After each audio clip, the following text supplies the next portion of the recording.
Hello everyone, welcome to Battle IAS. I hope आप लोग बहुत अच्छे होंगे। आज हम 9 जुलाई का न्यूज़पेपर एनालिसिस करेंगे। ठीक है, इसमें टोटल मैंने 4 आर्टिकल लिए हैं, प्लस 2 से 3 मिसलेनियस आर्टिकल हैं जो प्रीवियस एनालिसिस से कनेक्ट होंगे। मैं आपको वर्बली उसको समझा दूंगा। ठीक है, हर आर्टिकल से कनेक्टेड आपको मेंस पर्सपेक्टिव से प्रैक्टिस क्वेश्चन मिलेगा, प्रीलिम्स पर्सपेक्टिव से प्रैक्टिस क्वेश्चन मिलेगा। वो आप टेलीग्राम से डाउनलोड कर सकते हैं।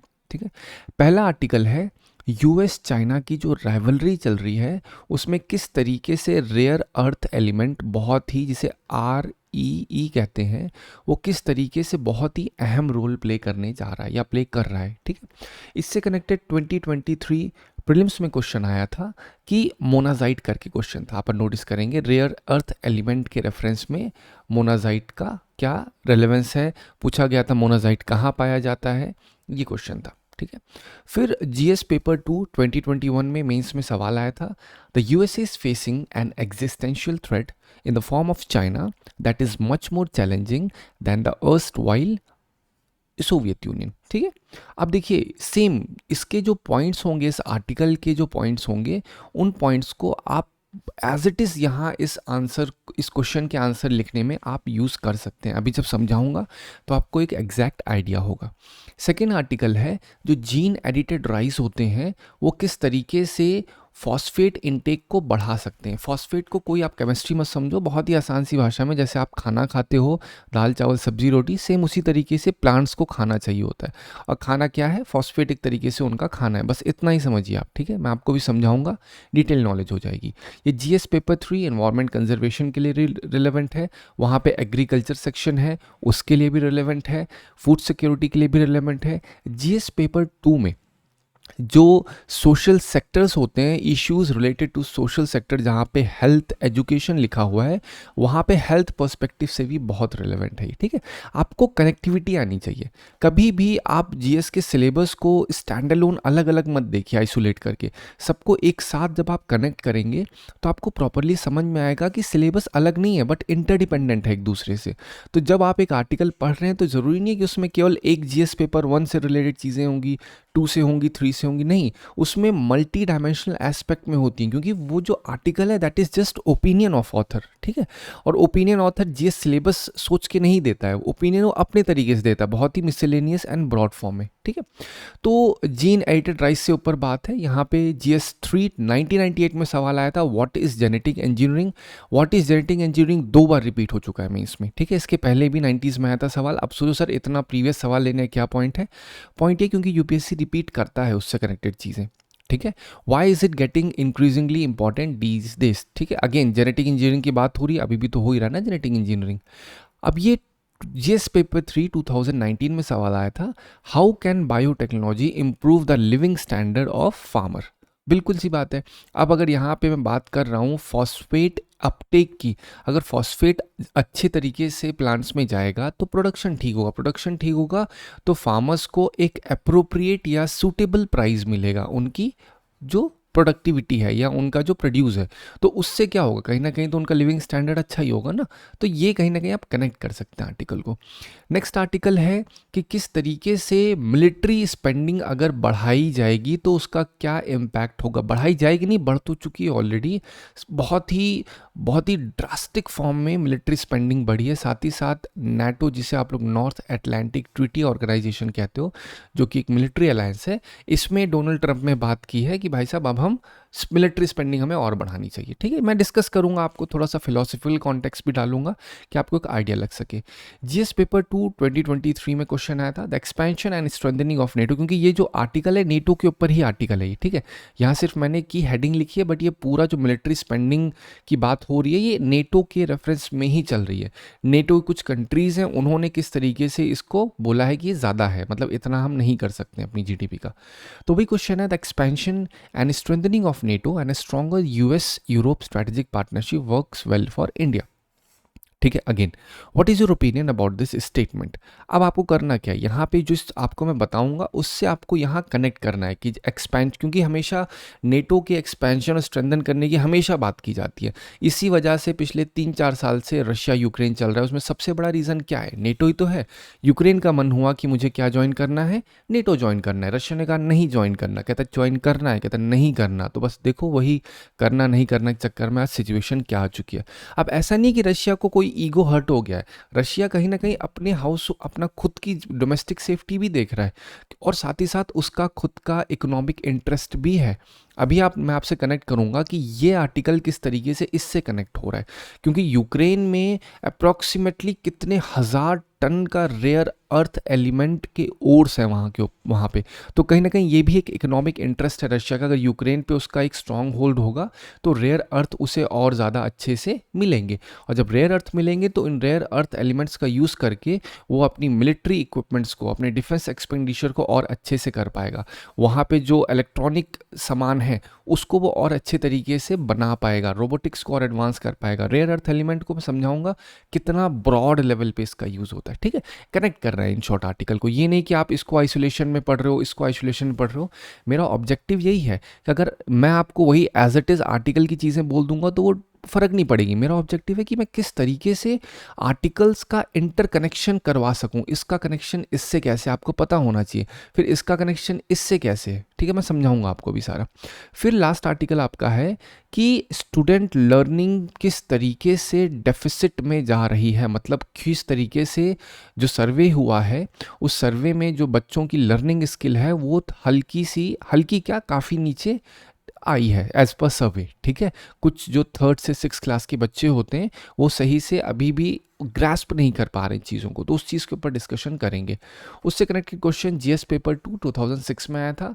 What are the linkages to be developed under the knowledge revolution for the rural India plan? इसमें एक ऑब्वियस सी बात है, जो रूरल इंडिया है उसका कहीं ना कहीं बहुत बड़ा कंट्रीब्यूशन अभी आर्टिकल में आप समझेंगे कि जो गवर्नमेंट स्कूल्स हैं उसमें रेशियो काफ़ी ज़्यादा है बच्चों की सही से लर्निंग ना हो पाने का। ठीक है, आई होप आपको ये सिर्फ एक इंट्रोडक्शन था, ठीक, क्योंकि आर्टिकल समझाना इज़ अ बिग डील। मेरा ऑब्जेक्टिव है पहले आपको एक इंट्रोडक्शन दे दूं ताकि आपका माइंड सेट प्रिपेयर्ड रहे कि हाँ this is what is yet about to come in front of you. ठीक है, इससे कनेक्टेड जो प्रैक्टिस क्वेश्चन है वो यहाँ पे दिए हुए हैं मैंने। ठीक है, ये पूरा समझाने के बाद आपको लास्ट में भी ये प्रोवाइड कर दिए जाएंगे। इसके मॉडल आंसर्स आप डाउनलोड कर सकते हैं टेलीग्राम से। ठीक है, आपको ये पढ़िए, एक बार पढ़ने के बाद आंसर करने की कोशिश करिए, लेकिन ये सिर्फ शुरुआत में इसलिए दिखाया है कि आपको ये सब सॉल्व करने की स्थिति में आप आ जाएंगे। आपको बहुत ही इत्मीनान से आपको समझ में आ जाएगा कि आर्टिकल से कैसे की पॉइंट्स को उठाना है जब मैं समझाऊंगा। ठीक है, चलिए पहले आर्टिकल की बात करते हैं। पहला आर्टिकल जीएस पेपर 1-2 आपको पहले बता दिया, नेचुरल रिसोर्सेज सेक्शन होता है ज्योग्राफी में, प्लस इंटरनेशनल रिलेशन के लिए रेलेवेंट है। ठीक है, अब देखते हैं कि रेयर अर्थ एलिमेंट क्या है एग्जैक्टली। ठीक है, और उसका कॉन्टेक्स्ट क्या है। अगर कॉन्टेक्स्ट की बात करें तो रेयर अर्थ इस समय बहुत ही एक बड़ा स्ट्रैटेजिक फैक्टर के तरीके से एमर्ज हो रहा है। अगर हम बात करें ट्रेड और टेक्नोलॉजी के रेफरेंस में तो वहाँ पे रेयर अर्थ एलिमेंट का बहुत ब्रॉड यूज़ निकल के आ रहा है, और यही रीज़न है कि चाइना और यूएस अपने अपने सेल्फ इंटरेस्ट को देखने के लिए किस तरीके से रेयर अर्थ एलिमेंट्स को वो और ज़्यादा अच्छे से यूज़ करना चाहते हैं, एक्सप्लोर करना चाहते हैं। चाइना का इस पर बहुत ज़्यादा एज है। ठीक है, क्योंकि दोनों इकोनॉमी कहीं ना कहीं ग्रीन टेक्नोलॉजी को, उन्हें पता है कि रेयर अर्थ एलिमेंट का यूज़ किस तरीके से ग्रीन टेक्नोलॉजी में होगा, उनके डिफेंस एक्सपेंडिचर में होगा, तो इस वजह से बहुत ज़रूरी है ये चीज़ समझना। अब अगर रेयर अर्थ एलिमेंट की बात करें, टोटल 17 केमिकली सिमिलर एलिमेंट्स होते हैं। ठीक है, जो रेयर अर्थ्स में आते हैं, जो कि यूज़ किए जाते हैं मैग्नेट, बैटरीज, टरबाइन और इलेक्ट्रॉनिक्स में, इन सब का यूज़ होता है। अब इसमें मज़े की बात करें तो चाइना डोमिनेट करता है पूरी सप्लाई चेन, 70%। अब 70% आप ये देखिए, ऐसा नहीं है कि चाइना के पास रिजर्व है इस चीज़ का। अब 17 की बात करें, ये है टोटल, ये 17 है। एक बार आप इसको पढ़िएगा अच्छे से, ठीक है, जितने भी आ रहे हैं, तो एक बार पढ़ने से आपको एक आइडिया लग जाएगा प्रॉपर तरीके से कि कौन कौन से। ये इसको रट्टा नहीं मारना है, उसे एक बार पढ़ लो, क्योंकि इसी से कनेक्टेड आपको मैं एक छोटा सा की टर्म दे रहा हूँ। आपको पता करना है मोनाजाइट जो क्वेश्चन आया था 2023 में, वो कौन से एलिमेंट से कनेक्टेड है। मैं आपको बता दूंगा, बट फिर भी आपको एक बार नेट पे से सर्च करना है। तो अब हो क्या रहा है? हो ये रहा है कि चाइना ने 1920 के समय के बाद से बहुत ही बड़े लेवल पे इंफ्रास्ट्रक्चर डेवलपमेंट किया था कि वो जो रेयर अर्थ एलिमेंट्स हैं उनको प्रोसेस किया जा सके। रेयर अर्थ को खोजना या उसका रिजर्व मैटर नहीं करता, रिजर्व तो हमारे पास भी है। पॉइंट ये है कि मान लो हमारे ज़मीन में रिजर्व है, उस रिजर्व को डिग करना, उसको बाहर निकालना, उसको प्रोसेस करना, प्रोसेस करने के बाद उससे वो एलिमेंट निकालना, वो एक बहुत बड़ा प्रोसेस है। ऐसा नहीं है मान लो अगर मैं बात कर रहा हूँ सीरियम की तो बस हाथ डाला तो निकाल, नहीं, बहुत ओर्स होते हैं, ओर्स में फिर मिनरल्स होते हैं, मिनरल से एक एक एलिमेंट निकालने होते हैं, तो इसकी प्रोसेसिंग कॉस्ट बहुत, पहली बात तो कॉम्प्लेक्स प्रोसेस है और इसकी प्रोसेसिंग कॉस्ट बहुत ज़्यादा है। और चाइना का स्ट्रॉन्ग होल्ड, क्योंकि फर्स्ट प्लेयर है, इसने कहीं ना कहीं इसमें इनिशिएट कर दिया था इन्वेस्टमेंट अच्छी तरीके से, जिस वजह से चाइना का स्ट्रॉन्ग होल्ड है जो प्रेजेंट में दिख रहा है कि 70% प्रोसेसिंग चाइना होल्ड कर रहा है। ठीक है, अब यूएसए क्या कर रहा है? यूएसए एक्सप्लोर कर रहा है अपने डोमेस्टिक रिजर्व्स को। ऐसा तो है नहीं यूएसए के पास नहीं है, ऑस्ट्रेलिया के पास भी है और यूरोप में भी है, रशिया के पास भी है, लेकिन मैं हमेशा नोटिस करिएगा प्रोसेसिंग की बात कर रहा हूँ। तो करंटली यूएस को पता है कि उसके जो मिलिट्री इंफ्रास्ट्रक्चर है उसमें रेयर अर्थ एलिमेंट की बहुत ज़्यादा यूज़ होती है। मिलिट्री एयरक्राफ्ट्स की बात करें, रडार की बात करें, इन सब में यूज़ होता है किसका? रेयर अर्थ एलिमेंट्स का। तो ये एलिमेंट्स आ कहाँ से रहे? सब आ रहे हैं कहीं ना कहीं चाइना का एक बहुत ही बड़े लेवल पे इस्तेमाल हो रहा है, चाइना से इंपोर्ट किए जाते हैं और फिर यूज़ होते हैं। तो यूएसए करंट में एक्सप्लोर कर रहा है अपने डोमेस्टिक रिजर्व्स और किस तरीके से रिसाइकलिंग ऑप्शन किए जा सकते हैं। रिसाइकलिंग ऑप्शन करने का मतलब क्या है? यूएसए की स्थिति इस समय ये है कि जो इलेक्ट्रॉनिक आइटम्स डिस्कार्ड हो रहे हैं, ठीक है, मान लो टीवी, रेडियो, फ्रिज, मतलब जो भी इलेक्ट्रॉनिक आइटम आप सोच सकते हैं, कंप्यूटर, इन सब में एलिमेंट्स यूज होते हैं, चिप लगी होती हैं इन सब में, ठीक है। तो चिप लगी होती है, उन चिप से ये लोग निकाल रहे हैं उन रेयर अर्थ एलिमेंट्स को। सोच लो इंपॉर्टेंस। तो ये साइकिलिंग का मतलब ये है, एक्सप्लोर कर रहे हैं कि हम किस तरीके से जो साइकिलिंग रिसाइकिल कर सकें इन रेयर अर्थ एलिमेंट्स को उन गुड्स से जो कि ऑलरेडी यूज हो चुके हैं। ठीक है, कहीं ना कहीं इसमें ग्रीनलैंड भी बहुत अहम भूमिका निभाने जा रहा है, क्योंकि डोनाल्ड ट्रम्प अब कहीं ना कहीं जैसे बोलते हैं ना, वेलकम टू डेमोक्रेसी करते हैं और करने के बाद क्या करते हैं, उसमें इन्वेस्टमेंट करते हैं क्योंकि उसमें इंटरेस्ट होता है। तो ग्रीनलैंड में डोनाल्ड ट्रम्प को प्रॉपरली दिख रहा है यहाँ पे बहुत ज़्यादा रिजर्व्स हैं, लेकिन प्रोसेसिंग होने के लिए अच्छा खासा इन्वेस्टमेंट करना होगा। यूक्रेन को करंटली अभी नोटिस करो, आप न्यूज़ में पढ़ोगे तो अमेरिका ने इंफ्रास्ट्रक्चर, मिलिट्री हार्डवेयर्स फिर से रीसप्लाई करना स्टार्ट कर दिया। ट्रम्प ने क्या कहा था, मैं अगर पावर में आ गया 2 दिन, भाई साहब 2 दिन में वॉर तो रोक ही जाएगी। लेकिन आज ये भाई साहब खुद डोनाल्ड ट्रम्प, रिसेंट न्यूज़ ये है, खुद ये यूक्रेन में मिलिट्री इंफ्रास्ट्रक्चर या वेपन्स को सप्लाई कर रहे हैं। क्यों कर रहे हैं? अब आपको सोचो, क्वेश्चन उठाया करो, why are they supplying? Reason कहीं ना कहीं ये भी है क्योंकि यूक्रेन के पास, अगर यूक्रेन भर की बात करें तो उसके पास बहुत बड़े अमाउंट में रेयर अर्थ एलिमेंट है। किसके पास? यूक्रेन के पास। इस वजह से कहीं ना कहीं ये लोग चाहते हैं कि भाई साहब एक्सेस मिल जाए। अगर अमेरिका मदद करेगा यूक्रेन की तो उससे क्या होगा, यूक्रेन भी उसकी मदद करेगा। हाँ भैया ठीक है, तुम चाइना के ऊपर डिपेंडेंट हो, कोई बात नहीं, आप हमसे कनेक्ट करो, हम आपको प्रोवाइड करते हैं क्या, रेयर अर्थ एलिमेंट, आप हमारी डेमोक्रेसी बचाओ, हमारे देश को बचाओ। तो क्या गिव एंड टेक वाली डील होने जा रही है यहाँ पे। ठीक है, अब अगर बात करें मिलिट्री और ग्रीन टेक इंडस्ट्रीज में, तो वो रिलाई करते हैं नियोडायमियम पे। ठीक है, ये सारे क्या है, एलिमेंट्स है, वो सब यहाँ लिखे हुए हैं ऑलरेडी, तो इन सब पे रिलाई करते हैं। ये एलिमेंट है, इनका यूज होता है ये सारी चीज़ों में। ठीक है, आपको डिटेल में नहीं जानी, केमिस्ट्री नहीं पढ़नी है, एकदम ब्रॉडर लेवल पे समझो कि आप अपने पॉइंट्स बना सको, इसका सिग्निफिकेंस क्या होगा। ठीक है, किस चीज़ का सिग्निफिकेंस? ये जो एक्सप्लोरेशन हो रहा है रेयर अर्थ एलिमेंट का, इसका सिग्निफिकेंस क्या हो, क्योंकि ऑल ओवर प्लान, पूरे ग्लोब में हर एक कंट्री चाह रही है कि उसका एक स्ट्रॉन्ग होल्ड हो। स्ट्रॉन्ग होल्ड इस वजह से ना हो कि उनके पास रिजर्व ज़्यादा है, रिजर्व मैक्सिमम कईयों के पास है। Reserve is never the issue, question ऐसे पूछा जा सकता है, reserve is never the issue, point is of processing, point is of skill set, point is of how well are we able to do R&D in this rare earth elements. ये सबसे बड़ा point है। ऐसे तो African countries में भी rare earth elements है, लेकिन उनका प्रोसेसिंग सही से नहीं हो पाती है। ठीक है, निकाल नहीं जा पाते हैं, देखो सिचुएशन क्या है इस समय।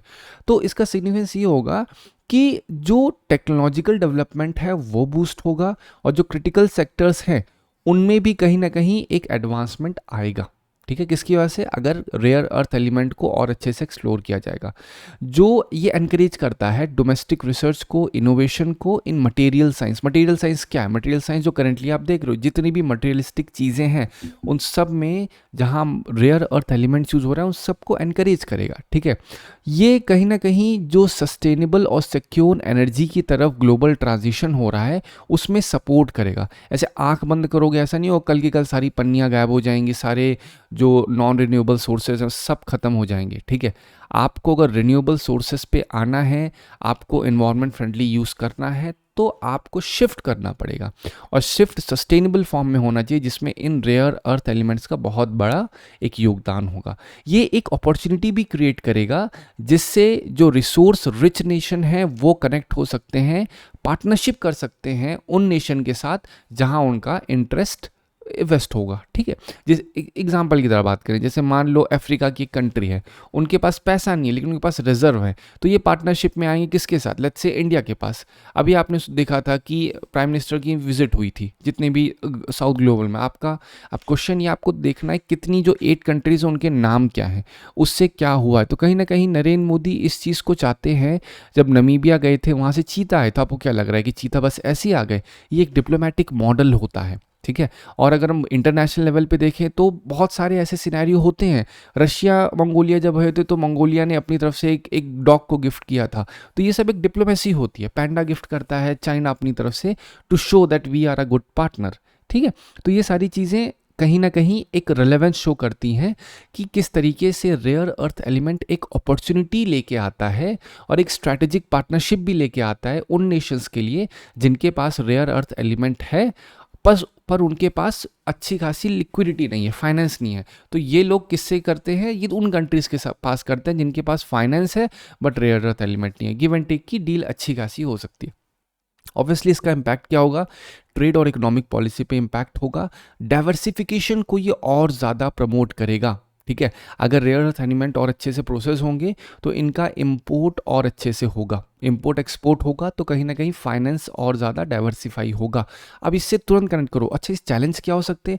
चैलेंज ये हो सकते हैं कि ओवर एक्सप्लॉइटेशन भी तो हो सकता है, ओवर डिपेंडेंस भी तो इससे हो सकती है। और जब इतना सब कुछ होगा और एक प्रॉपर यूनिफॉर्म लॉ नहीं होगा, एक प्रॉपर यूनिफॉर्म फ्रेमवर्क नहीं होगा, तो काम कैसे होगा?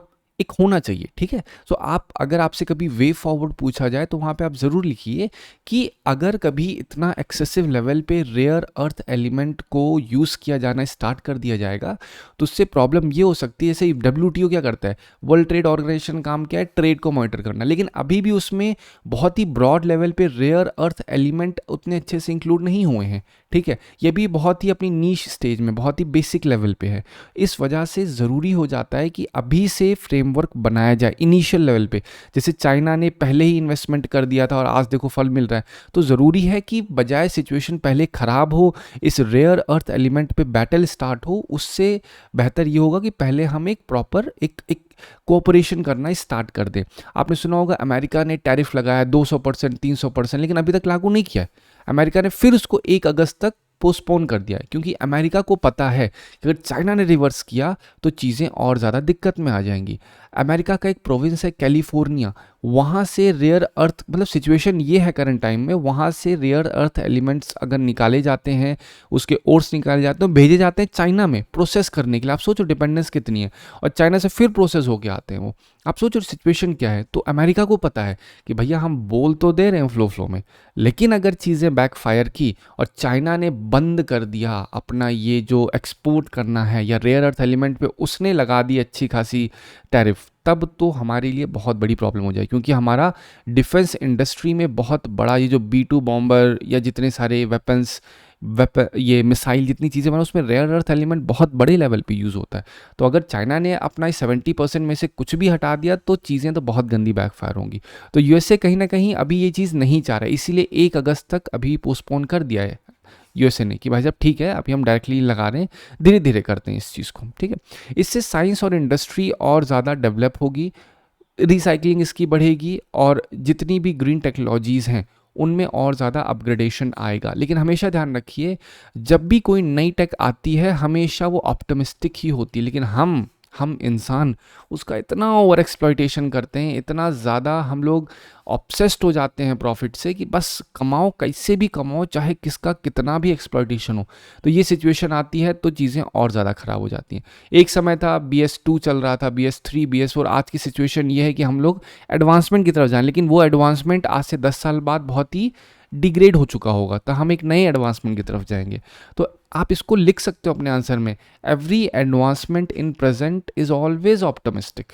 ठीक है, जो भी एडवांसमेंट हम प्रेजेंट में कर रहे हैं, लेकिन अगर उसका एक्सेसिव एक्सप्लॉइटेशन होगा, एक्सेसिव या आंख बंद करके जुडिशियस फॉर्म में, सस्टेनेबल फॉर्म में हम लोग एप्रोप्रिएट यूज़ नहीं करेंगे, तो वही चीज़ एक तरीके से कबाब में हड्डी की तरह बन जाएगी। फिर फ्यूचर में हमें वो स्टेप्स बनाने पड़ेंगे जिससे इन चैलेंजेस को हटाया जा सके, जो जो आज के समय हम एज ए इन्वेस्टमेंट कर रहे हैं, फिर उसी इन्वेस्टमेंट को हम हटाने के लिए काम, क्योंकि एक समय था ना, पेट्रोकेमिकल इंडस्ट्री कितना चल रही थी, कितना इन्वेस्टमेंट हो रहा था, क्योंकि हम लोग वी आर ऑप्टिमिस्टिक कि हाँ चलो हमें इकोनॉमिक बढ़ाना है, इंडस्ट्री बढ़ानी है।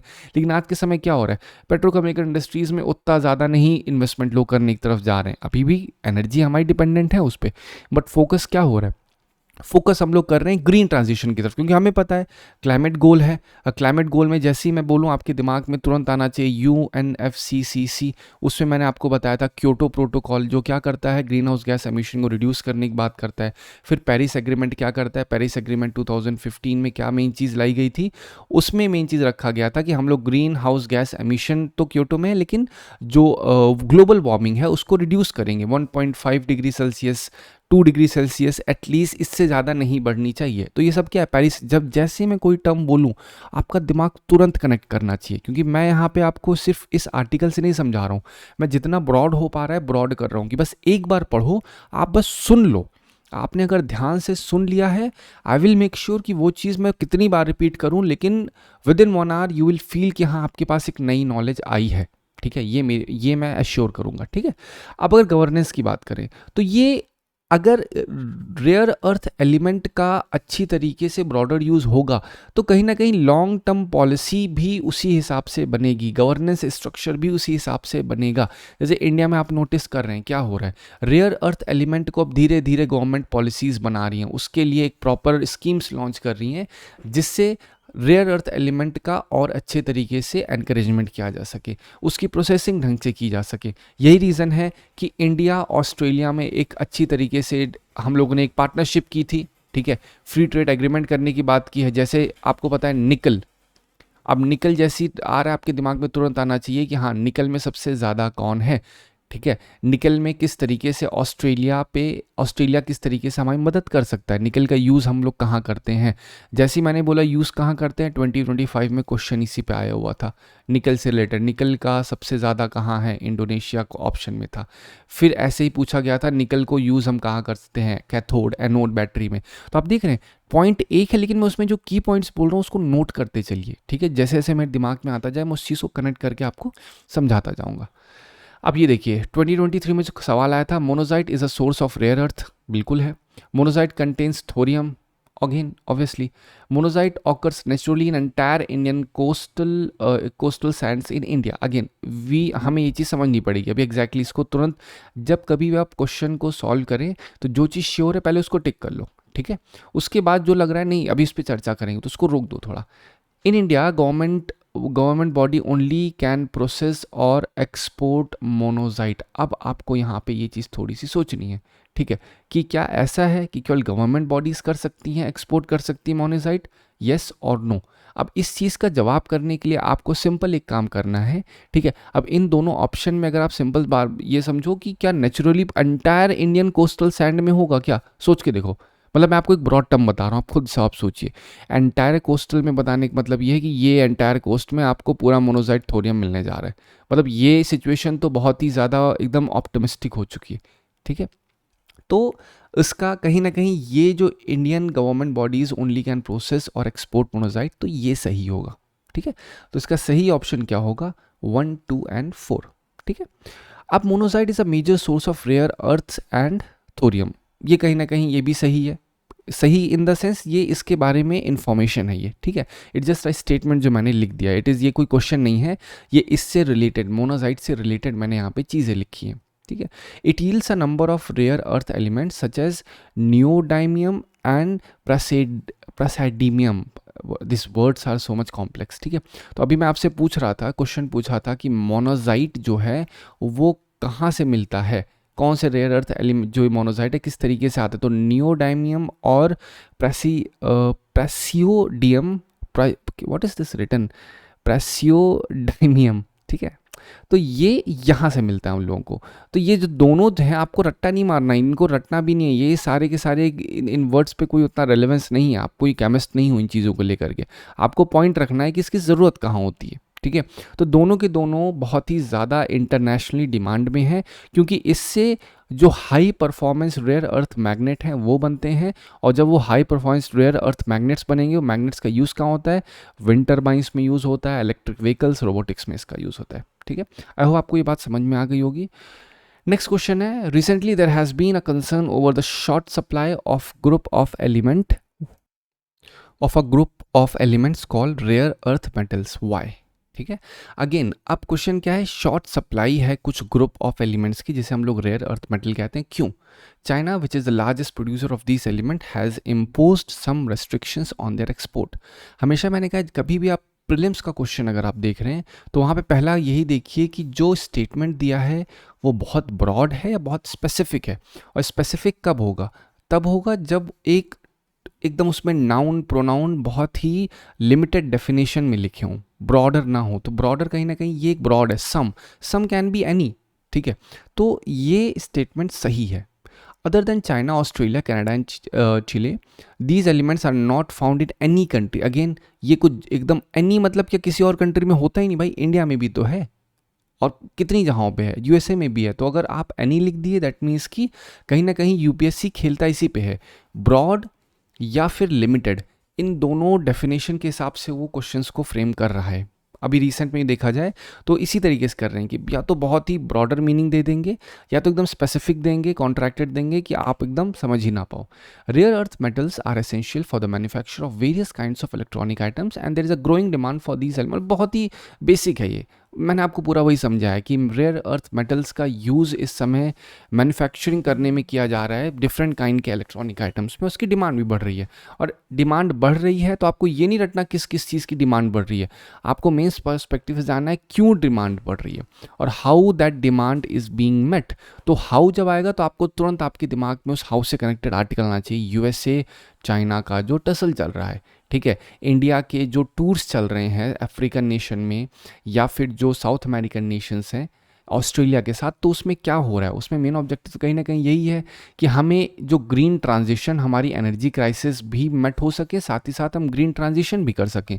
और वो कैसे होगा, जब हम एक स्ट्रैटेजिक पार्टनरशिप करेंगे जिसमें हम उनको भी फ़ायदा दे सकें और हमें भी फ़ायदा मिल सके, ठीक है। सेकेंड गलत होगा, 1 and 3 is the right one. चलिए अब which of the following statements about rare earth elements is correct? These are radioactive and used mainly in nuclear power plants. They are abundant globally and easy to extract. बिल्कुल भी नहीं, globally हैं तो, लेकिन easy to extract नहीं है। They are critical for clean energy and defense technologies. बिल्कुल। They are used only in traditional metallurgy and not in modern tech. Currently modern tech में ही उनका यूज़ हो रहा है, क्योंकि ट्रेडिशनल मेटलर्जी में तो पता ही नहीं था। क्या पहले जो मेडिवल इंडिया था या मॉडर्न अभी जब इंडस्ट्रियलाइजेशन हुआ, क्या उनको रेयर अर्थ एलिमेंट के बारे में उतना पता था? नहीं पता था। वो लोग को बस यही था कि भाई मेटल है, नॉन मेटल है, बस यही पता है। लेकिन रेयर अर्थ एलिमेंट के बारे में इतना नहीं। जब जब इसका डेवलपमेंट जैसे स्टार्ट हुआ, उसी तरीके से न्यूक्लियर एनर्जी भी उतना डेवलप होना स्टार्ट हुई, साइंस एंड टेक में उतना डेवलपमेंट हुआ।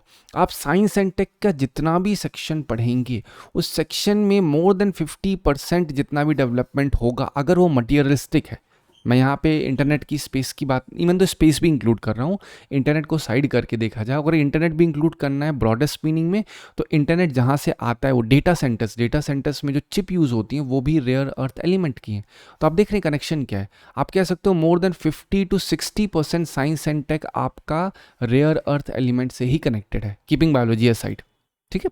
तो इस वजह से इसको पढ़ना बहुत ज़्यादा ज़रूरी बन जाता है, समझ रहे। तो इसका सी ऑप्शन सही है। ये सिर्फ प्रैक्टिस क्वेश्चन है, ये आपका PYQs में नहीं आया हुआ था, ये सिर्फ एक प्रैक्टिस क्वेश्चन है जो आपको समझाने के लिए मैंने बनाया है।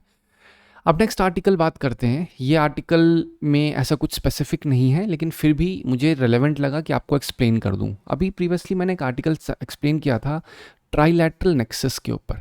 ट्राइलैटरल नेक्सस क्या है? अभी जब एससीओ की समिट हुई थी, वहाँ पे इंडिया ने स्पॉन्सरशिप किया कि भाई हम पहलगाम को एग्रीमेंट करना चाहते हैं कि सारे लोग आएँ और इस पहलगाम अटैक को कंडेम करें, जिसमें पाकिस्तान ने नहीं फेवर में वोट किया, चाइना ने भी स्किप कर दिया। चाइना ने कहा भाई हम नहीं इस चीज़ पे आते हैं, ठीक है। तो ये चीज़ इंडिया को कहीं ना कहीं बहुत ही डिसअपॉइंट की, क्योंकि वर्ल्ड ने सबने किया, ये दोनों नेशन नहीं कर रहे हैं, ठीक है। साथ ही साथ इसके साथ हुआ क्या कि चाइना, पाकिस्तान और बांग्लादेश, इन तीनों ने आपस में आ करके कहीं ना कहीं दे आर प्लानिंग कि जिस तरीके से SAARC, South Asian Association for Regional Corporation जो है, इसके जैसा एक और ऑर्गेनाइजेशन बनाए जो कि आपस में कोऑपरेट कर सके, आपस में कोऑर्डिनेट कर सके और अपने इंटरेस्ट को अच्छे तरीके से वो लोग जो फुलफिल कर सकें। ये सिंपल सा कॉन्सेप्ट है। अब इससे होगा क्या, ये आर्टिकल कहीं ना कहीं डिस्कस कर रहा है कि अगर चाइना, पाकिस्तान और बांग्लादेश कन्वर्ज होंगे तो ये रीजनल स्टेबिलिटी को इम्पैक्ट कर सकता है। क्वेश्चन है कैसे इम्पैक्ट कर सकता है, हाउ। तो ऑब्वियस सी बात है कि अगर चाइना ने बांग्लादेश को सपोर्ट करना शुरू किया तो हमारा जो ये एरिया है चिकन स्नेक वाला, ये सिलीगुड़ी कॉरिडोर, ये वाला, ये कहीं ना कहीं इम्पैक्ट हो जाएगा। अगर चाइना की मिलिट्री ने आ करके यहाँ पे इन्वेस्टमेंट किया बांग्लादेश में, तो इससे क्या इम्पैक्ट पड़ेगा इन्वर्स, इससे इंडिया को इम्पैक्ट करेगा। अगर चाइना ने यहाँ पे आके इंडस्ट्रियल डेवलपमेंट किया, चाइना की बेसिक आदत क्या है, वो सॉफ्ट पावर का बहुत यूज़ करता है चाइना। वो ऐसा काम करते हैं कि भाई साहब एजुकेशन नहीं, हम एजुकेशन दे रहे हैं, क्या नहीं आपके पास वो रोड नहीं है, हम रोड दे रहे हैं आपको, जो बोलो वो मिलेगा, ऐसा है, ठीक है। और पाकिस्तान का इंपॉर्टेंस चाइना के लिए बहुत ज़्यादा है। पाकिस्तान करंटली एक तरीके से आप ये समझो लाइव टेस्टिंग लैब हो रखा है, कल ही मैंने बताया था, लाइव टेस्टिंग लैब हो रखा है। चाइना में वेपन्स बन रहे हैं, पाकिस्तान के माध्यम से आके इंडिया पे टेस्ट हो रहे हैं, यही तो हुआ। चाइना ने जो जो वेपन्स बनाए थे वो टेस्ट थोड़ी किए थे ऑन फील्ड। चाइना किस कंट्री के साथ बैटल पे, किसी के साथ तो नहीं है। तो चाइना को चाहिए कि उसे एकदम लाइव रिस्पॉन्स मिले कि वो जो टेस्ट कर रहा है या वेपन्स बना रहा है उसकी वैल्यू क्या है।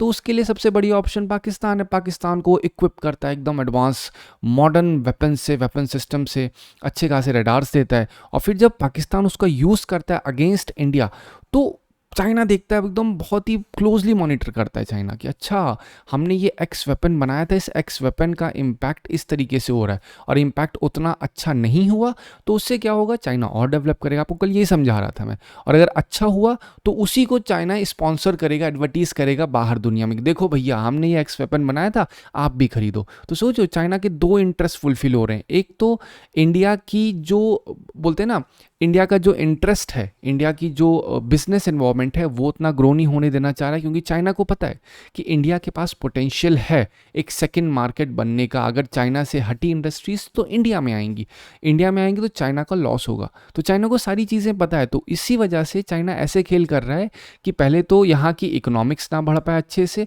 और इकोनॉमिक्स ना बढ़ने का एक तरीका ये है कि इंडिया को इंडल्ज रखो। तो पाकिस्तान को एज अ प्रॉक्सी बनाता है वो कि भैया हम जैसा कह रहे हैं वैसा करो, वैसे काम होगा, ठीक है। आप नोटिस कर पा रहे हैं चाइना अपनी डिफेंस इंडस्ट्री बढ़ाने लग रहा है, चाइना अपनी जो बिजनेस इन्वॉल्वमेंट है वो भी ना खराब हो, वो सारे करने की कोशिश कर रहा है। अब उसमें ये ट्राइलेटरल नेक्सस है, वो भी कहीं ना कहीं बहुत इम्पैक्ट होगा उस चीज़ से। अब यहाँ पे जो चीज़ें मैंने बताई वो क्वेश्चन आप ऐसे पूछ सकते हैं, how will it impact regional stability, ठीक है। रीजनल स्टेबिलिटी यही होगी कि कल को आज पाकिस्तान खड़ा है, कल बांग्लादेश एज अ प्रॉक्सी खड़ा हो गया चाइना के साथ, तब क्या होगा। बांग्लादेश से अगर रेफ्यूजीज़ वाला जो क्राइसिस चल रही है, आपको मैंने बहुत मतलब ये सिंपल सी बात है, जो रेफ्यूजी क्राइसिस इंडिया बांग्लादेश की है, तब क्या होगा। रोहिंग्या का इशू जो चल रहा है म्यांमार के साथ, तब क्या होगा। मतलब ये सारी कनेक्टेड हैं चीज़ें। एक सिंपल फॉर्म में आप पढ़ ही नहीं सकती हो जियो पॉलिटिक्स की, नहीं बस बांग्लादेश है, म्यांमार को छोड़ दो, नॉर्थ ईस्ट छोड़ दो, नहीं। चाइना तो अपने मैप में अरुणाचल प्रदेश को भी कवर कर रहा है, उसके एरिया को अगर देखा जाए तो। इंडिया की सॉवरेनिटी पे तो ऑलरेडी सवाल खड़े ही हो रहे हैं। तो अब इस चीज़ को बचाने के लिए हम क्या कर सकते हैं, इंडिया के पास क्या स्टेप्स हैं, इंडिया इसको काउंटर मेजर कैसे कर सकता है, और इंडिया कर रहा है। सबसे पहली चीज़, कितने अच्छे से स्ट्रैटेजिक कोऑपरेशन बनाए जा सकते हैं, किसके साथ, डिफरेंट कंट्रीज़ के साथ। ये पहला एक ऑप्शन है। सेकंड क्या है, सेकंड हम ये कर सकते हैं कि हम अपना R&D और ज़्यादा एडवांस करें, इंडिजिनियस टेक्नोलॉजीज़ को और अच्छे तरीके से क्या करें, डेवलप करें, क्योंकि ये जब डेवलप होगी तो कहीं ना कहीं हम चाइना के साथ जो इश्यूज हो रहे हैं उसको टैकल कर सकते हैं, समझ रहे? तो इस तरीके से आपको सोल्यूशन निकालना है। कभी भी आपको सोल्यूशन निकालना हो तो हमेशा ध्यान रखिए, या सोल्यूशन या इंपॉर्टेंस बतानी हो किसी चीज़ की, तो सबसे पहले उसकी मीनिंग को समझो वर्ड की। जब आप मीनिंग समझ जाएंगे वर्ड की तो उसी से कनेक्ट करके आप इंपॉर्टेंस भी बता सकते हैं, उसी से कनेक्ट करके आप उसके फीचर्स भी बता सकते हैं। जैसे पूछा जाए एआई, तो एआई का सिंपल बोलोगे एआई क्या है, एआई की इंपॉर्टेंस बताओ। अब बोलो सर इंपॉर्टेंस तो नहीं समझ में आ रही, तो आपको मीनिंग तो पता है ना आर्टिफिशियल इंटेलिजेंस की क्या है, तो आप बोलोगे आर्टिफिशियल इंटेलिजेंस मतलब ऐसी इंटेलिजेंस जो आर्टिफिशियली क्रिएटेड है। तो जैसे ही आपने ये लाइन बोली उसी के साथ आपको इंपॉर्टेंस भी समझ में आ गई। उसकी इंपॉर्टेंस क्या है, जब ये आर्टिफिशियली क्रिएटेड इंटेलिजेंस है तो इंटेलिजेंस का यूज़ कहाँ कहाँ करते हैं हम लोग? इंटेलिजेंस का यूज़ करते हैं कंप्यूटर में, इंटेलिजेंस का यूज़ करते हैं हम आए दिन के day to day household में। Household in the sense doesn't mean household course, household मतलब जितनी चीज़ें हमारे आसपास हैं, कंप्यूटर हो गया, लैपटॉप हो गया, मोबाइल, वहाँ पे यूज़ होता है। इसका इंपॉर्टेंस क्या है? बिल्कुल उसी फीचर से आप इंपॉर्टेंस भी बता दो कि भैया जब हमारे पास एक प्रॉपर एक्सेस होगा एआई का तो उससे हम लोग क्या कर सकते हैं, अपनी इकोनॉमिक सिचुएशन, बिजनेस ग्रो कर सकते हैं, अपना इंटेलेक्चुअल अंडरस्टैंडिंग और बढ़ा सकते हैं, एजुकेशन में अपग्रेडेशन कर सकते हैं, हेल्थ केयर में अपग्रेडेशन कर सकते हैं। ठीक है, तो इस तरीके से आप देखो, मैंने सिंपल एक टर्म समझा कि व्हाट इज़ एआई, एआई से मैंने कनेक्ट करके कितना कुछ बता दिया।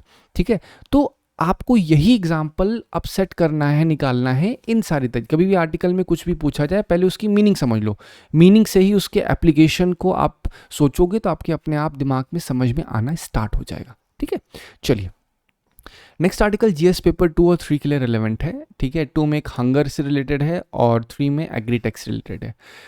अब हुआ क्या, दिल्ली बेस्ड NIPGR, ये एक इंस्टीट्यूट है जो जेनेटिक रिसर्च करता है। उसने एक जीन डेवलप किया है, एक एडिटेड जीन है राइस वैरायटी का, और वो जो यूज़ हुआ है, बना है, वो CRISPR-Cas9 का यूज़ करके बना है। अभी मैं आपको समझाऊंगा ये क्या, ऑलरेडी प्रीवियस आर्टिकल्स में समझा चुका हूँ, बट फिर भी मैं आपको शॉर्ट में बता दूंगा। और ये जो जीन एडिटेड राइस बना है ये क्या करेगा, ये फॉस्फेट अपटेक इम्प्रूव करेगा क्रॉप का, और उससे क्रॉप यील्ड बढ़ेगी, और इससे कहीं ना कहीं जो इंडियन एग्रीकल्चर के इश्यूज हैं वो रिजॉल्व होंगे। ठीक है, अब मैं आपको एक एक करके समझाता हूँ। पहली बात तो आपको पहले बताया फॉस्फेट क्या होता है। फॉस्फेट का मतलब होता है फूड। ठीक है, फॉस्फेट का मतलब प्लांट का फूड है, ये आपको बात समझ में आ गई। अब होता क्या है, जनरली जो प्लांट्स होते हैं जब ज़मीन पे लगाए जाते हैं तो उनको चाहिए न्यूट्रिएंट्स। ठीक है, तो जब सॉइल में वो न्यूट्रिएंट्स नहीं होते तो हम लोग फर्टिलाइजर्स का यूज़ करते हैं। फर्टिलाइजर आया है, फर्टिलाइज मतलब उसमें कहीं ना कहीं उसको फूड देने का काम करते हैं। ठीक, तो जब हम फॉस्फेट का फर्टिलाइजर्स डालते हैं प्लांट्स में तो होता क्या है कि ऐसा नहीं अगर हमने 100 यूनिट डाला फर्टिलाइजर तो 100 का 100 यूनिट प्लांट एब्जॉर्व कर लेता है। इसमें केवल वो 20-30% ही करता है, बाकी सब कुछ लीच आउट हो जाता है, खराब हो जाते हैं फर्टिलाइजर। ठीक है, जो फर्टिलाइजर्स का सॉइल में यूज़ होता है, तो जो खराब होकर सॉइल में जाते हैं फर्टिलाइजर तो वो सॉइल पल्यूट कर देते हैं। ठीक है, उससे सैलिनिटी इम्पैक्ट होती है सॉइल की। आप समझ रहे कॉन्टेक्स्ट कैसा है। तो अब ये बात कर रहे हैं कि भैया हम एक ऐसा राइस बनाएंगे कि मान लो हम 100 यूनिट ना डालने की बजाय एक प्लांट को ज़रूरत है कितने यूनिट की, लेट्स से 10 यूनिट की ज़रूरत है फॉस्फेट की, लेकिन हमें पता है अगर हम 10 यूनिट डालेंगे तो इसका 80% खराब ही होने जा रहा है। 80% खराब होगा, 10 डालेंगे केवल 2 मिलेगा। तो हमें अगर इसमें 10 यूनिट डालना है तो हमें कहीं ना कहीं 100 यूनिट इसमें फर्टिलाइज़र डालना पड़ेगा। जो 100 यूनिट डालेंगे तब इसमें 80% अगर ख़राब हो जाएगा तो 80% मतलब लेट्स से 80 ख़राब हो गए, बचा कितना, 20।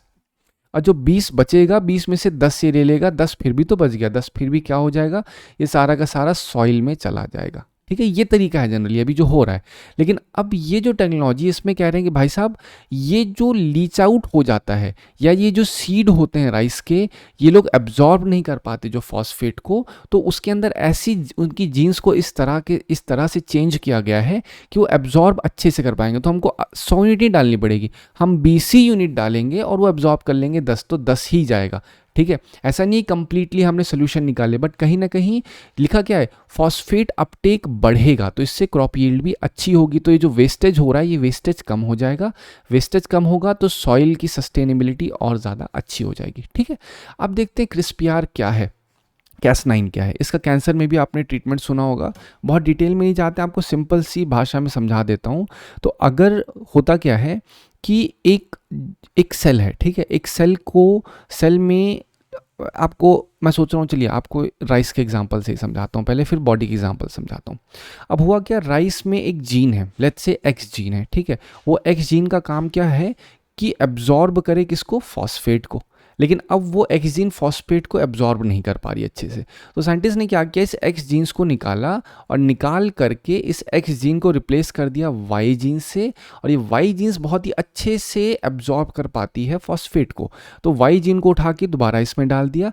अब जब ये सीड ज़मीन में डाला जाएगा तो है तो वाई जीन, अब ये एक्स तो हटा दिया गया है, तो वाई जीन अब और अच्छे से फॉस्फेट को एब्जॉर्ब करेगा, ठीक है। ये एग्जाम्पल हो गया इधर का। अब इस चीज़ का यूज़ हेल्थ केयर में कैसे होता है ये भी समझाता हूँ आपको। हेल्थ केयर में क्या होता है, मान लो जनरली कैंसर में आपने सुना हो, कैंसर में क्या होता है कि बॉडी में जो टी सेल्स होती हैं, टी सेल्स का मेन काम क्या होता है, जो हमारे अंदर डिसीजेज होती हैं, इन्फेक्शंस होते हैं, मतलब एज ब्रॉडर टर्म में समझो वो हमारा बॉडी गार्ड है टी सेल। तो वो क्या करता है, कैंसर सेल को जब मार रहा होता है, वो लड़ रहा होता है, तो कैंसर सेल के साथ साथ वो हेल्दी सेल्स को ही मारना स्टार्ट कर देता है, ठीक है। ये चीज़ हो रही होती है क्योंकि उस कंफ्यूज हो जाता है, वो हेल्दी सेल्स को कंफ्यूज कर देता है कैंसर से, तो हेल्दी सेल्स ही मारना स्टार्ट कर देता है, तो हेल्दी सेल और ज़्यादा जल्दी तरीके से मरते हैं, ठीक है। तो ये Cas9 क्या करता है, इस टेक्नोलॉजी में क्या करते हैं कि टी सेल्स को बाहर निकाला जाता है ब्लड से, और टी सेल में एक ऐसा जीन डाला जाता है जो कि इस टेक्नोलॉजी का यूज़ करता है, और टी सेल को इस तरीके से एडिट किया जाता है कि वो पूरी तरीके, ऐसा समझ लो एकदम आसान सी भाषा में रडार लगाया जाता है, और रडार केवल और केवल कैंसर सेल को आइडेंटिफाई करेंगे, और जैसी बॉडी में डाला जाएगा जहाँ जहाँ कैंसर सेल दिखेगा उसी को मारेगा, वो हेल्दी सेल्स को नहीं मारेगा। यही रीज़न आप नोटिस करते होगे कि जब कभी किसी को कैंसर होता है तो बाल एकदम झड़ जाते हैं इंसान के, क्योंकि जितने भी फास्ट ग्रोइंग सेल्स होते हैं बहुत सीवियरली इम्पैक्ट होते हैं, क्योंकि गुड सेल्स को भी मारता है ये टी सेल्स। तो अब जब ये रडार लगा के भेजेंगे तो कहीं ना कहीं क्या होगा, ये टी सेल्स केवल उन जो कैंसर इन्फेक्टेड सेल्स हैं उनको मारेगा, हेल्दी सेल्स के ऊपर इंपैक्ट नहीं करेगा, क्योंकि इसके अंदर रडार लगा है केवल उन्हीं चीज़ को पकड़ने का, ठीक है। तो ये है सिंपल सी भाषा में ये पूरी टेक्नोलॉजी का मतलब। अब ये इन रेफरेंस टू राइस बात करते हैं।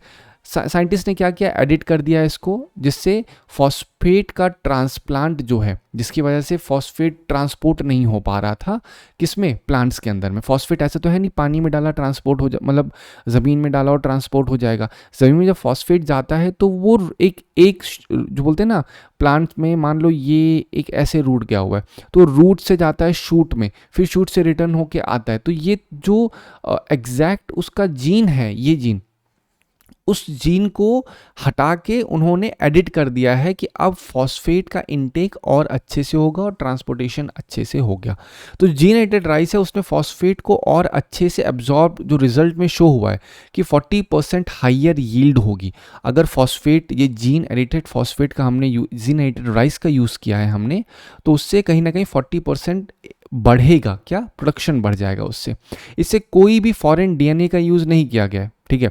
तो कहीं ना कहीं जब फॉरेन डीएनए का यूज़ नहीं हुआ है तो रेगुलेटरी हर्डल्स क्या होते हैं, जनरली जो रेगुलेटरी बॉडीज़ होती कहते हैं भाई साहब ऐसा है, कोई भी हम जेनेटिकली मॉडिफाइड क्रॉप्स का यूज़ नहीं करेंगे, ठीक है। जेनेटिकली मॉडिफाइड क्रॉप्स में क्या होता है, आपने नोटिस सुना होगा, ब्रिंजल का नाम सुना होगा, बीटी कॉटन का सुना होगा, फिर मस्टर्ड, धारा का नाम सुना होगा। ये जो चीज़ें बोल रहा हूँ इसको आप सर्च करिए, सारे के सारे जेनेटिकली मॉडिफाइड पे हैं। तो जो रेगुलेटरी बॉडीज़ होती हैं वो कहती हैं अगर हम लोग पूरी तरह से फॉरेन डीएनए डाल करके हम यील्ड बढ़ाने की कोशिश करेंगे, उससे क्या होगा, क्रॉप इन्वर्सली इम्पैक्ट होगी और वो एनवायरनमेंट फ्रेंडली भी नहीं होगा, ठीक है। तो ये जनरली रेगुलेटरी बॉडीज़ कहती हैं।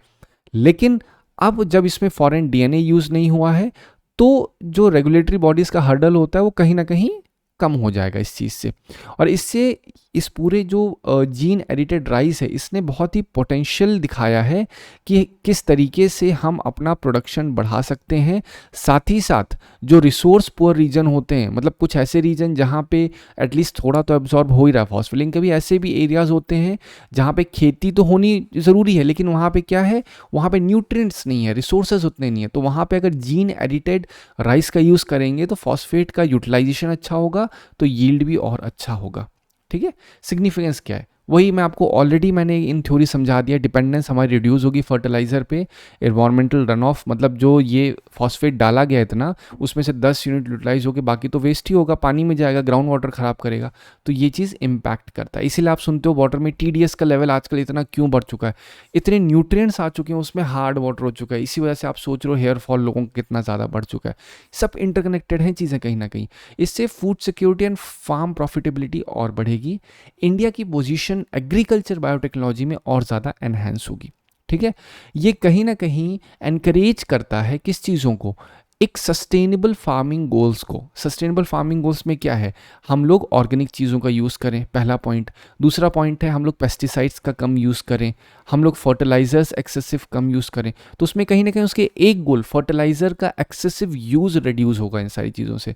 इससे एग्रीकल्चर पॉलिसी पे इम्पैक्ट पड़ेगा, इनोवेशन इकोसिस्टम पे भी इम्पैक्ट पड़ेगा, क्योंकि कॉन्फिडेंस बूस्ट होगा ना कि भैया चलो जीन-एडिटेड राइस जब बना है तो और हम एडवांस करते हैं और दूसरे क्रॉप्स में देखते हैं क्या एडिट किया जा सकता है, जिससे इंडिया की इकोनॉमिक सिचुएशन, इंडिया की एग्रीकल्चर सिचुएशन, और जब एग्रीकल्चर सिचुएशन सही होगी तो इंडिया के फार्मर की हेल्थ, ठीक है, फार्मर की जो लिविंग स्टैंडर्ड है वो भी अच्छा होगा। इसीलिए आपको नोटिस करिए जो आर्टिकल था मेंस का, अभी जो आपको शुरुआत में मैंने फर्स्ट पेज दिखाया था, वहाँ पे मेंस में जो क्वेश्चन आया हुआ था वो भी मैंने वहाँ पे लिखा। तो फार्मर की लिविंग स्टैंडर्ड कैसे मदद हो सकती है, ठीक है। तो सस्टेनेबल इनिशिएटिव है कहीं ना कहीं, ठीक है। ये चीज़ रिसोर्स मैनेजमेंट इससे और अच्छा होगा। तो फर्टिलाइज़र जी सब्सिडीज़ जो होती है उनके रिफॉर्म में भी कहीं ना कहीं मदद मिलेगी। नहीं तो अभी क्या है, गवर्नमेंट सब्सिडी देती है, क्योंकि किसानों के पास तो पैसा नहीं है कि भाई साहब वो महंगे महंगे फर्टिलाइजर्स खरीदें और क्रॉप करें। और मान लो ने एक बोरी फर्टिलाइज़र खरीद भी लिया, 100 यूनिट, उसको 10 यूनिट चाहिए था प्लांट को, 90 वेस्ट हो गया। तो जो 90 वेस्ट हुआ है, तो इस 90 वेस्ट का इम्पैक्ट अगले 2 साल में पड़ेगा, क्रॉप की प्रोडक्टिविटी और कम हो जाएगी। तो ये जो 10 यूनिट ले रहा है, एब्जॉर्ब कर रहा है ना प्लांट, ये 5 यूनिट हो जाएगा। तब उन्हें और फॉस्फेट डालना पड़ेगा, तो बढ़ते बढ़ते एक समय आएगा जीरो हो जाएगा, तो ज़मीन को बंजर बोल जाएगा, भैया इस ज़मीन के अंदर कोई भी कीमत नहीं है कि नहीं है। तो ये चीज़ ना हो तो कहीं ना कहीं रिसोर्स मैनेजमेंट होने में मदद पड़ेगी, इनोवेशन इकोसिस्टम बढ़ेगा, एग्रीकल्चर पॉलिसी और अच्छे से बनेगी, ठीक है। अब ये नेक्स्ट आर्टिकल है, इसको मैंने अगेन पहले ही समझा दिया था। ब्रिक्स समिट जो करेंटली हो रही है, तुरंत का तुरंत रिकॉल करो, कल ही समझाया था। कौन सी ब्रिक्स समिट हो रही है यहाँ पे, 16th ब्रिक्स समिट कहाँ पे हुई थी, रशिया कजान में हुई थी, ठीक है। तो ये चीज़ आप अपने दिमाग में तुरंत का तुरंत रखिए कि हाँ, अभी प्राइम मिनिस्टर नरेंद्र मोदी कहाँ पे हैं, ये है ब्राज़ील में। ब्राज़ील में क्या हो रहा है, ब्राज़ील में उनका मेन फोकस है कि एक पार्टनरशिप अच्छे से की जा सके, ठीक है। पार्टनरशिप जब अच्छे से होगी तो उससे क्या होगा कि इंडिया का रिलेशन, जो स्ट्रैटेजिक रिलेशन है, वो इम्प्रोवाइज होगा किसके साथ, ब्राज़ील के साथ। अच्छा, ब्राज़ील के साथ इनका अच्छी तरह से कोऑपरेशन होगा तो उसका फर्दर इम्पैक्ट ये दिखेगा कि हम लोग और ज़्यादा अच्छे तरीके से रेयर अर्थ एलिमेंट, देखिए मैं कनेक्ट कैसे कर रहा हूँ, रेयर अर्थ एलिमेंट में हम एक प्रॉपर स्ट्रैटेजिक पॉलिसीज़ बना पाएंगे, और जब वो बना पाएंगे तो हमारी इकोनॉमिक सिचुएशन भी इम्प्रूव होगी, ठीक है। ये सिंपल सी बात है। अब आपको काम क्या करना है इससे, क्योंकि ये 2 लार्जेस्ट डेमोक्रेटिक नेशन है कहीं ना कहीं देखे जाएं, तो जितनी भी प्रॉब्लम्स हैं वर्ल्ड में, ये 2 एग्री करते हैं कि भैया जितनी भी प्रॉब्लम्स है कहीं ना कहीं डिप्लोमेसी से बहुत अच्छे तरीके से सॉल्व की जा सकती है। अब ब्राज़ील का रेफरेंस इसलिए ज़रूरी है क्योंकि ब्राज़ील से कनेक्टेड 2025 में सवाल आया हुआ था। अगर आप देखेंगे तो वहाँ सवाल ये पूछा गया था, ब्राज़ील एंड अमेरिका से रेफरेंस से पूछा गया था कि एक फ्यूल का नाम दिया गया था। I am not exactly able to recall that thing.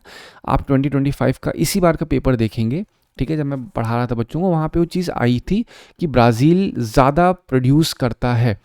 I think ethanol की बात हो रही थी या देयर इज समथिंग ऐसे ही है, ठीक है, आप एक बार देखिएगा उसको। तो ये ब्राज़ील उससे क्या नाम है, अमेरिका से ज़्यादा प्रोड्यूस करता है। उस क्या है वो एक बार आप सर्च करेंगे तो आपको समझ में आएगा। क्वेश्चन का रिपीटेशन होता है।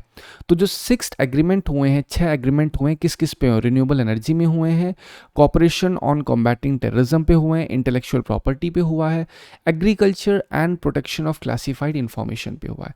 कल के आर्टिकल मैंने आपको समझाया था ब्राज़ील में किस तरीके से मिसयूज़ हो रहा है, किस चीज़ का मिसयूज़ हो रहा है, जो प्रोजेक्ट्स बने हुए हैं एनवायरनमेंट के, फॉरेस्ट सस्टेनेबल या कार्बन रिड्यूस करने के लिए जो प्रोजेक्ट्स बने हैं उसको किस तरीके से मिसयूज़ कर रहे हैं लोग, वो मैंने कल आपको समझा, क्योंकि अमेजॉन रेन फॉरेस्ट बहुत ही इंपॉर्टेंट रोल प्ले करता है।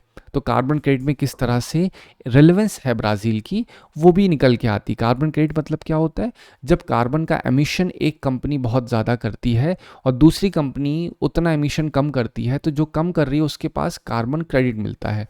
तो जो कंपनी ज़्यादा कर रही है वो अगर 100 यूनिट कार्बन एमिशन कर रही है तो उसे 100 यूनिट के मुकाबले कार्बन खरीदना भी पड़ेगा। तो 100 यूनिट के मुकाबले वो क्या कर सकती है, ट्रीज़ को प्लांट कर सकती है। अगर 100 का उसने एमिशन किया, प्रदूषण फैलाया, और 100 के मुकाबले उसने क्या कर दिया, ट्रीज प्लांट कर दिया, तो कंपनसेशन हो जाएगा। लेकिन अगर उसने 120 के बराबर ट्रीज को प्लांट किया तो 20 यूनिट एक्स्ट्रा आएगी। जो 20 यूनिट एक्स्ट्रा आएगी इसे हम लोग कहते हैं सीसी या कार्बन क्रेडिट।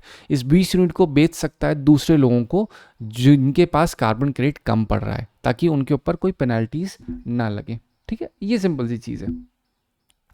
चलिए अब हम देखते हैं next article GS paper 2 and 3 के लिए रिलेवेंट है, इंटरनेशनल रिलेशन और एनवायरनमेंट के रेफरेंस में। अब हुआ क्या है, रिसेंटली नेटो ने अपना कमिटमेंट रीन्यू किया। उन्होंने कहा है कि भाई हमें अपना डिफेंस बजट और बढ़ाना पड़ेगा, ताकि जो ग्लोबल ट्रेंड है, जितना मिलिट्री आजकल टसल देखने को मिल रहा है, फेस ऑफ देखने को मिल रहा है, उससे हम पीस ला सकते हैं। जितना बजट हमारा डिफेंस का ज़्यादा होगा, उस ज़्यादा बजट से जो दूसरी कंट्रीज़ हैं वो जनरली क्या करेंगी, वॉर पे नहीं जाएंगी। उनका मतलब हर एक की फ़िलॉसफी होती है। एक फ़िलॉसफी ये मानती है कि न्यूक्लियर जिसके पास होगा उससे पीस निकलेगी। ठीक है, एक लोग ये मानते हैं कि भैया न्यूक्लियर का ज़्यादा अगर कंट्रीज़ के पास होगा तो उससे कहीं ना कहीं जो लोगों में डर है वो बढ़ेगा, और डर बढ़ने से क्या होगा, कंट्रीज़ अगर इसका दोबारा यूज़ करेंगी तो बहुत बड़ा ह्यूमैनिटेरियन क्राइसिस आ सकती है। आप समझ रहे हैं, पॉइंट को सिर्फ कनेक्ट करिए। तो ये कहीं ना कहीं नेटो इस फिलॉसफी में मान रहा है कि हम जितना ज़्यादा एक्सपेंडिचर करेंगे किस पे, डिफेंस में, उससे जो दूसरी हमारी राइवल पावर्स हैं चाइना रशिया, वो हमसे भिड़ेंगी नहीं। ठीक है, तो हमें पीस चाहिए तो पहले हमें अपने आप को स्ट्रॉन्ग करना पड़ेगा। तो global military spending $2.7 trillion reach हो चुकी है 2024 में। नेटो मेंबर्स जो है वो एम करते हैं 2% of defence target, 2% of GDP जो है वो डिफेंस में डालनी चाहिए। आप सोच के देखो। और इसमें जो सबसे बड़े स्पेंडर्स हैं यूएस, चाइना, रशिया, इंडिया, ये सारे क्या बहुत ही बड़े डिफेंस एक्सपेंड बोलते हैं ना, स्पेंड करते हैं डिफेंस स्पेंडिंग में, डिफेंस बजट में अच्छा खासा अमाउंट डालते हैं। लेकिन इसी के मुकाबले अगर देखा जाए यूएन पीस कीपिंग मिशंस जो होते हैं, ऐसा तो है नहीं वो लोग बिजनेस कर रहे हैं, उनके पास भी जो पैसा है, मनी है, कहीं ना कहीं से आती है। तो वो जो मनी उनके पास आती है वो चीज़ में रिडक्शन हो जाएगा। अगर अभी के लिए हम इकोनॉमिक्स नहीं बढ़ेगी और एक जहाँ से पैसा उठा के डिफेंस में डाल दोगे तो यहाँ पे तो कहीं ना कहीं लॉस होगा ना। तो कह रहे हैं कि 15 मिलियन अप्रॉक्सीमेटली बच्चे, जो यूएन ने ये चीज़ कही है, जो ट्रंप ने रिडक्शन किया है अपना, बोलते हैं ना, ट्रंप ने क्या कहा है, ट्रंप ने कहा है हम जो पीस कीपिंग मिशंस चल रहे हैं यूनाइटेड नेशंस में, जो हम डोनेशंस देते हैं, अब हम कम करेंगे। तो पीस कीपिंग मिशंस ने, यूनाइटेड नेशन ने ये चीज़ बोली है कि भाई साहब अगर आपने रिड्यूस किया तो उससे बाय 2030 15 मिलियन तक बच्चे, 15 मिलियन बच्चे नहीं, 15 मिलियन लोग इससे मर सकते हैं। इसमें बच्चों का बहुत बड़ा रेशियो रहेगा। ठीक है, तो सोचिए क्राइसिस किस हिसाब से है। अब इसे सिग्निफिकेंस क्या होगा, ये सिग्निफिकेंस अपने हिसाब से कहीं ना कहीं सोच रहे हैं। ठीक है, मतलब नेटो ऐसा सोचता है कि अगर हमने डिफेंस स्पेंडिंग अच्छी की तो उससे कहीं ना कहीं हमारी जो प्रिपेयर्डनेस है, हमारी तैयारी वो और मजबूत होगी। और जो बोलते हैं ना, ये अनसर्टेन ग्लोबल एनवायरनमेंट चल रहा है, कोई किसी पे भी अटैक कर रहा है, मिडिल ईस्ट में ये सिचुएशन चल रही है, रशिया यूक्रेन चल रहा है, इंडिया पाकिस्तान चल रहा है, तो पूरा ग्लोबल एनवायरनमेंट अनसर्टेन है। तो वो कहीं ना कहीं उसके लिए प्रिपेयर कर रहे हैं अपने आप को। और डिफेंस, जो इंडिजिनियस डिफेंस मैन्युफैक्चरिंग है, उसकी ग्रोथ को एनकरेजमेंट मिलेगी। इंडिया को तो मिल ही रही है, इंडिया में तो ऑलरेडी मेक इन इंडिया के अंतर्गत या फिर इंडिजनाइजेशन ऑफ मिलिट्री वेपन्स में जब बात हो रही है तो उसमें इंडिया का एक अहम रोल प्ले हो रहा है। डीआरडीओ को देखो, वो खुद ही अपना मेक इन इंडिया वाले प्रोडक्ट में कितने सारे वेपन्स को बना रहे हैं। उसमें आप अगर ध्यान देंगे तो अग्नि मिसाइल, फिर कितनी सारे वेपन्स का हम लोग डेवलपमेंट कर रहे हैं, रडार को बना रहे हैं, ड्रोन्स को बना रहे हैं। तो कहीं ना कहीं हमारा ऑब्जेक्टिव क्या है, हमारा ऑब्जेक्टिव ये, हम डिपेंडेंट नहीं होना चाहते हैं डिफेंस रिलेटेड इंफ्रास्ट्रक्चर के लिए किसी दूसरी कंट्रीज़ पे।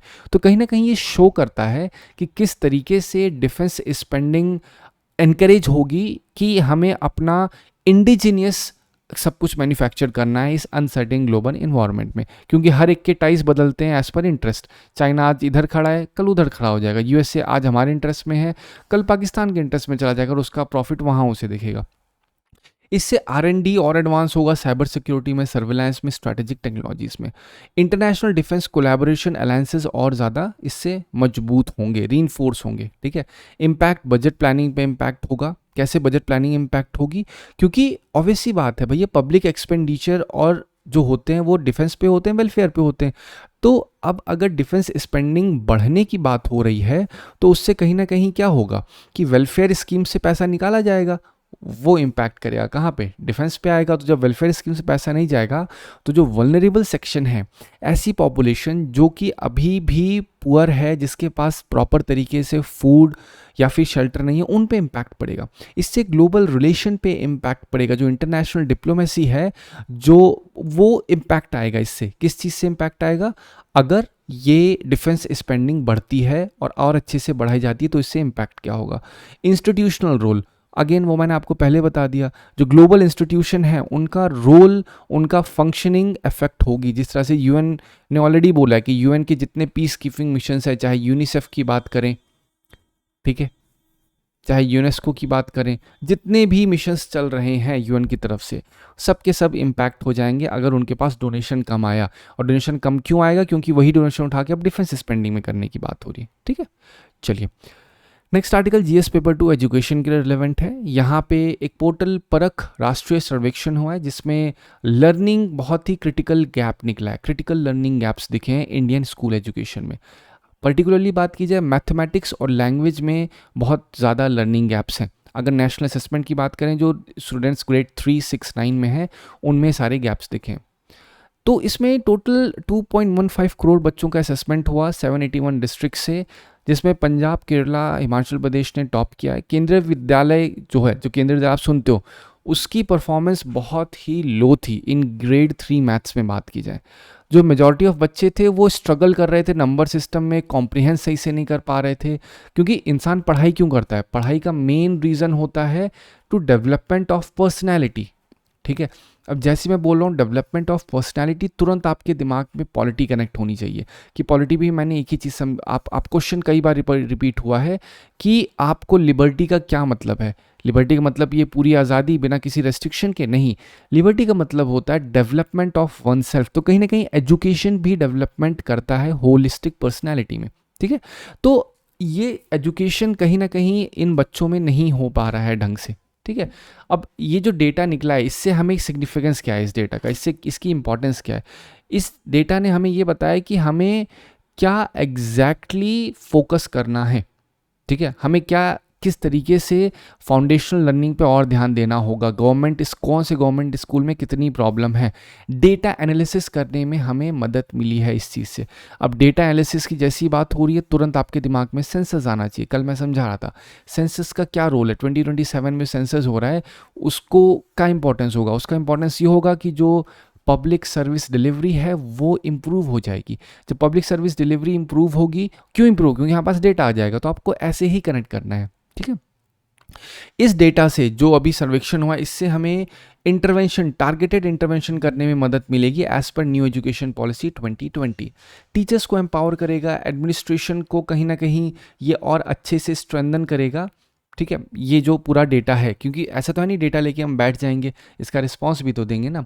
तो इससे कहीं ना कहीं इक्विटी प्रमोट होगी, जिससे हम ये आइडेंटिफाई कर सकें किस रीजन में कितनी नीड है, किस स्कूल में कितनी नीड है, और उस स्कूल में हम उतने टारगेटेड स्टेप्स ले सकते हैं।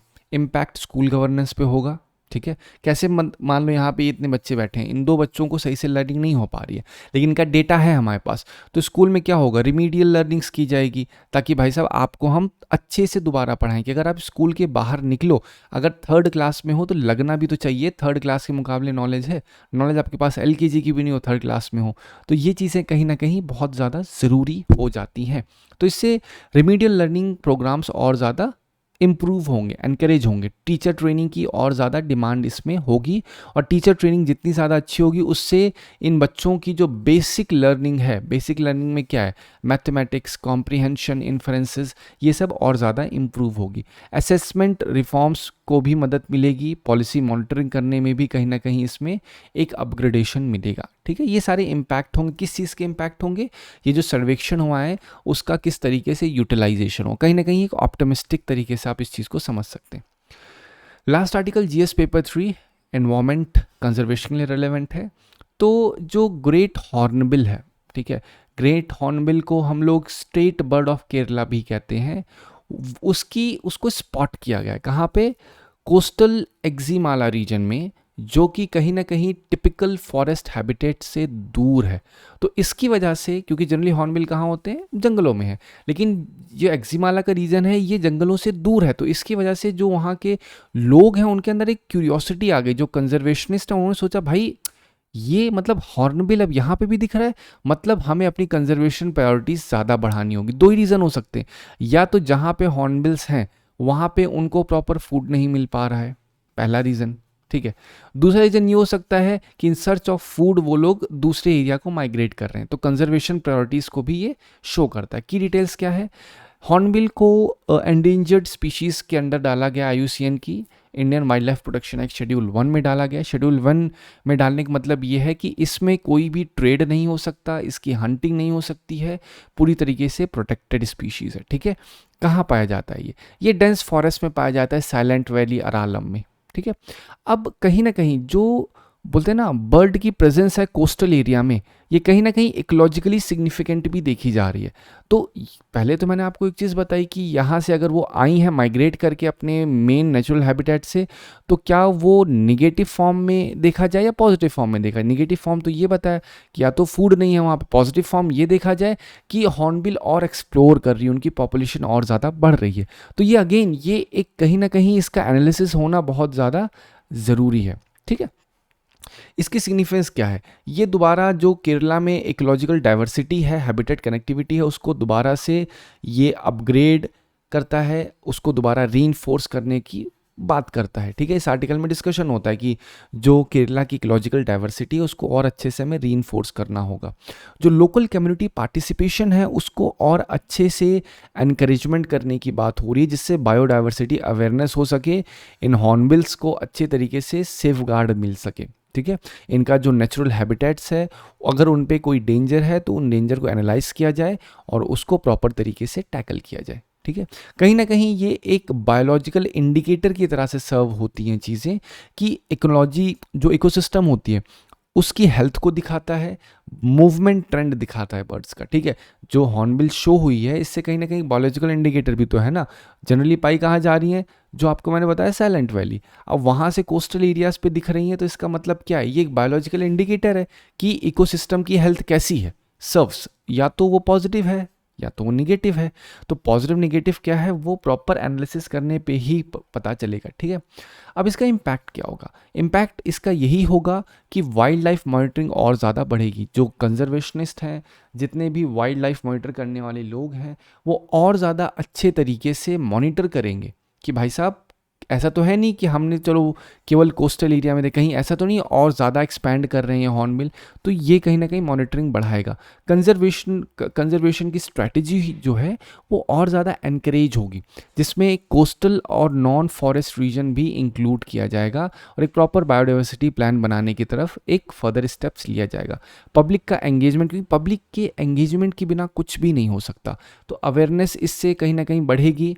मीडिया के थ्रू, सिटीजन साइंस इनिशिएटिव के थ्रू, कि लोगों में बताया जाएगा कि भाई ये जो हॉर्नबिल हैं इनकी सुरक्षा करना बहुत ज़्यादा ज़रूरी है, क्योंकि they are like a indicator. ये यहाँ के लिए एक ऐसी स्पीशीज़ हैं, पहली बात तो स्टेट बर्ड है, साथ ही साथ अगर इनके ये डेंजर्ड होंगे, ये एंडेंजर्ड होंगे, तो इससे कहीं ना कहीं पूरे इकोसिस्टम पे इम्पैक्ट पड़ेगा। तो आप सोच के देखिए, बर्ड, हॉर्नबिल तो एक बर्ड है, तो बर्ड की क्या रिलेवेंस है इकोसिस्टम में। तो आप तुरंत सोचिए कि हाँ, सीड को कहीं ना कहीं इधर से उधर ट्रांसफ़र करने में बर्ड मदद करती हैं। ठीक है, ये बेसिक एग्जांपल है। और क्या है, कहीं ना कहीं वो वहाँ के फूड सिस्टम को साइकिल, एक बोलते हैं साइकिल होती है फूड सिस्टम की, एक से दूसरा, दूसरा से तीसरा, तो उसको चलने में बर्ड्स का बहुत अहम रोल होता है।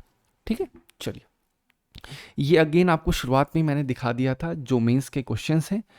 अब इन मेंस के क्वेश्चन एग्जैक्टली प्रैक्टिस क्वेश्चन है, ये PYQ नहीं है। इस प्रैक्टिस क्वेश्चन को आप लिखने की कोशिश करिए और इसका मॉडल आंसर आप डाउनलोड कर सकते हैं टेलीग्राम चैनल से। That is all for today. I hope आपको वीडियो यूज़फुल लगी होगी। Thank you so much.